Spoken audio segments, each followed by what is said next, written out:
Okay, question 19, we have an identity here. I hope you can see that if we've got a quadratic on this side, the left hand side is the completed the square form. So let's just look at the right hand side. If we have x minus 5 all squared, the right hand side before it's been completed would be x squared minus 10x, because we half the 10x to get the 5 and we square the lot. Then we'd have we've got x squared minus 10x, and then we have plus 28.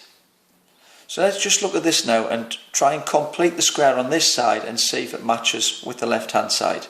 So we get this x minus 5 all squared, and then we'd have minus 5 all squared plus 28. Then we get x minus 5 squared minus 25 plus 28. And then 28 take away 25 is 3. So we'll have x minus 5 squared plus 3. Now let's look back at the question and see where everything matches. You can see this part here, the plus here, is plus 3. So that one is 3.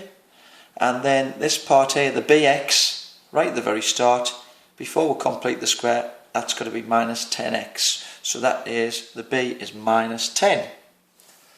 That's it done. Question 19 says, solve the simultaneous equations. X plus y equals 4, y squared plus 4x equals 5. Don't use trial improvement. Now here we've got a square value, so usually, mostly we use substitution. So let's label this one equation 1, label this one equation 2. What I'm going to do is rearrange equation 1 to get either x on its own or y on its own. I'm just going to, my personal choice, I'm just going to put x as the subject. So we'll take the y over to the other side. So we get x equals 4 minus y, and call that equation 3. Now what we'll do is substitute equation 3 into equation 2. So substitute 3 into 2. So whenever we say x, we replace it with 4 minus y. So we'll get y squared equals 4 brackets 4 minus y, because we're replacing the x with 4 minus y, plus 5. Now all we do is multiply it out, take everything to one side to get 0 on the other side, and then find the y value, and then find the x values corresponding to the y values.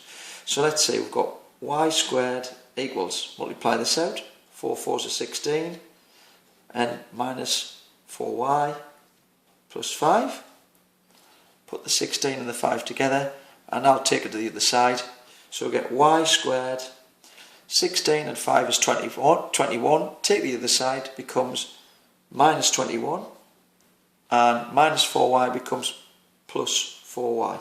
I'll just keep them in this format, y squared, y term, the constant, and that equals 0. Now we've got a quadratic, and we'll see if that factorises.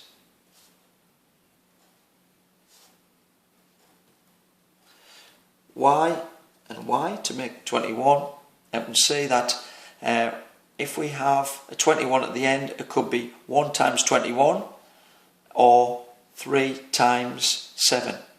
And I hope you can see that it's going to be 3 times 7 to give the 4 in the middle. So 3 and 7.